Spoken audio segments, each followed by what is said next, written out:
Hello, this is episode 4 of the business side of interior design by Immaculate Platform. Let's talk about the ideal interior designer portfolio in the AI age, the one that's going to drive conversions. Now, before we get into the details, let's start off with a little bit of a story. There's a story about a different industry, the ITES industry, back in early mid 2000s, and I was seeing the same change that you're seeing today. There was a commodity trap at that time. The basic application and maintenance support services, the margins over there had become a race to the bottom against all of the customers, against all of the competitors. To maintain their high margins, Indian companies had to leverage the domain expertise, which means telling banks how to do their business, not how just to maintain their databases. They went into more of a consulting role. A, a fundamentally changing moment came when Infosys launched a dedicated management consulting subsidiary in US. They wanted to move upstream. TCS too rebranded itself, with its global network delivery model, moving away from the simple staff org model. Now, before this, you could see a lot of problems. They saw that the number of people were increasing, but the revenue per person was still the same, which meant they were selling hours, labor hours, rather than outcomes. Today, in the AI age, we see ourselves getting into much the same kind of pitfalls that ITES industry was back then. The aesthetic value of our designs has been devalued. It's very similar to how the IT services core business of maintenance was devalued. Our core USP used to be about the beauty of our designs, the aesthetic value. That's how customers used to get attracted to our portfolios. And that's why they stayed with us throughout the journey. Now, if you, as an interior design firm, still try to maintain that as the USP, most of you will hit the glass ceiling where you'll see that AI can produce the same designs far quick, far quicker, at a far greater magnitude, with infinite variations in minuscule seconds, while you would take hours or days. It is immaterial that the designs that AI produces are only good looking but not functional. Why is it immaterial? Because the end consumer's perception is that they're beautiful, trendy, aesthetically aligned to their tastes.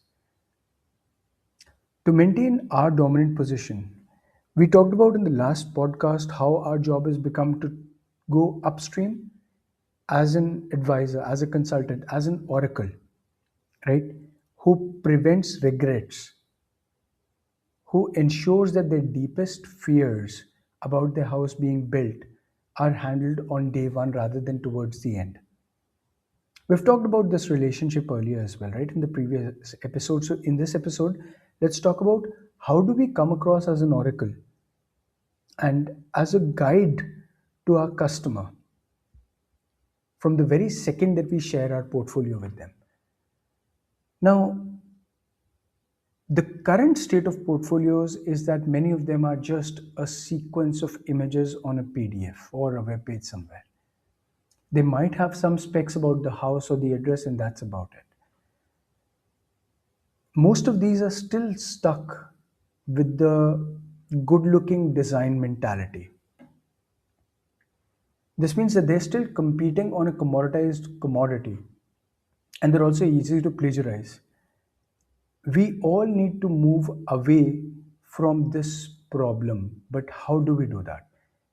Let's go back to the original segments that we had, because this is where the answer lies.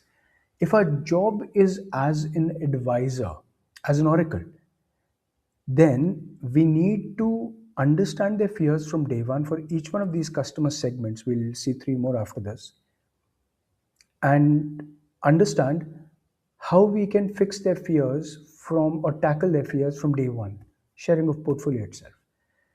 For the first time homeowner, what are the fears? Fear is number one, I'm going to rip it off because I know I don't know anything. I don't know the real prices. I don't even know if the choice that I'll make is something that has legs under it, that has longevity, or if I'm going to hear it in 2 years. Also, I don't know if it does look good on Instagram, but will it look good in real life? They suffer from this analysis paralysis, constant changing of mind. All of these are symptoms of the core problem, which is a deep insecurity about their own lack of knowledge.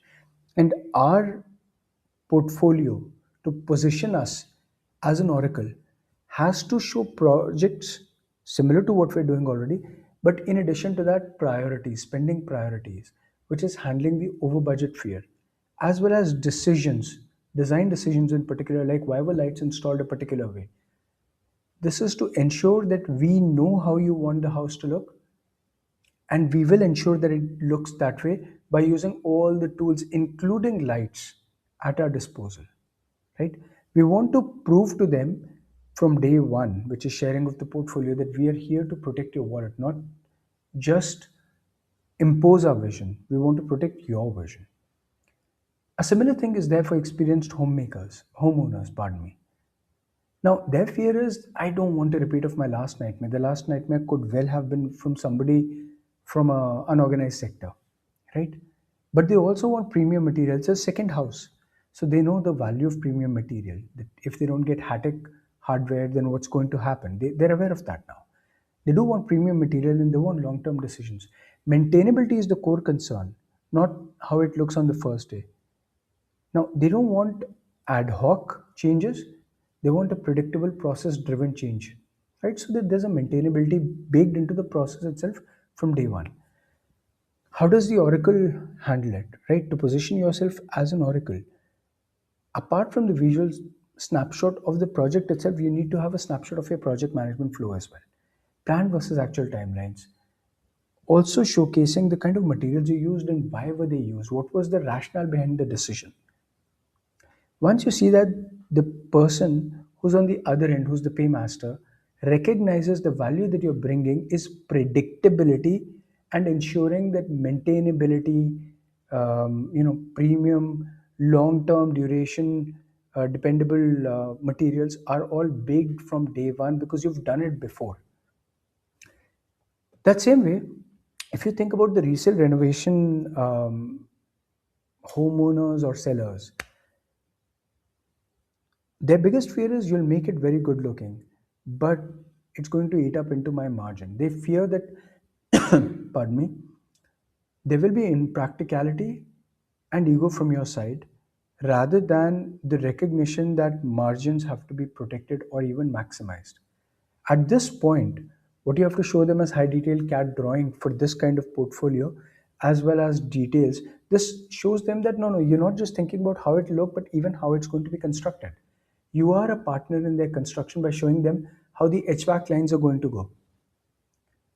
Now, for anyone who's getting a partial home remodeling done, maybe just for the kitchen or just a couple of rooms where there was seepage a couple of years back and now those rooms are in shambles, their largest fear is, will whatever design I do in this room go with the rest of the house? There'll be disharmony. And second is, will it finish on time?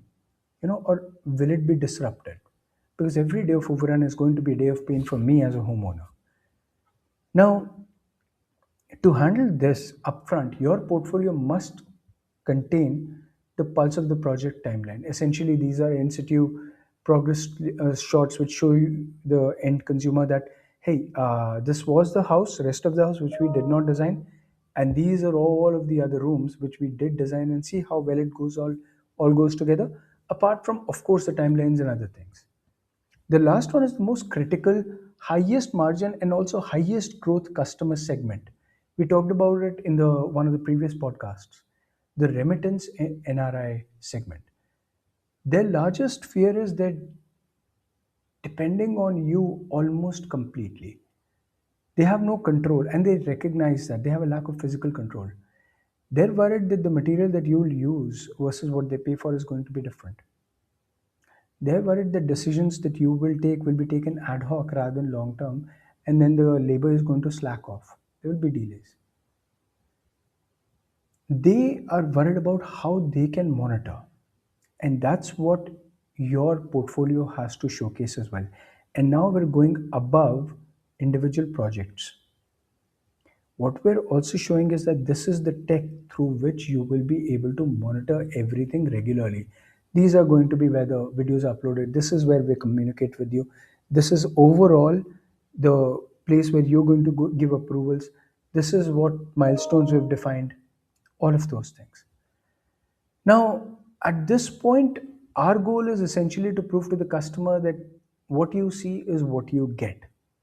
Once they see that, they'll recognize that you're a trustworthy partner and not just a short term labor to be managed. Now, with that being said, let's come a little bit to the practical side. How do you implement this? From implementation perspective, a classic format is that instead of having a 100% full page image, we worry about the 30%, which is aesthetic result essentially. How did the house look post? And 30% is the oracle insights around it, which is the whole goal is to handle and measure their fears, manage their fears, to satisfy their anxieties.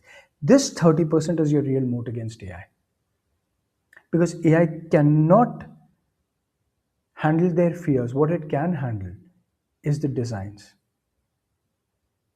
It cannot explain why a specific hinge was chosen in a coastal home because the air has salt air has corrosion properties, right?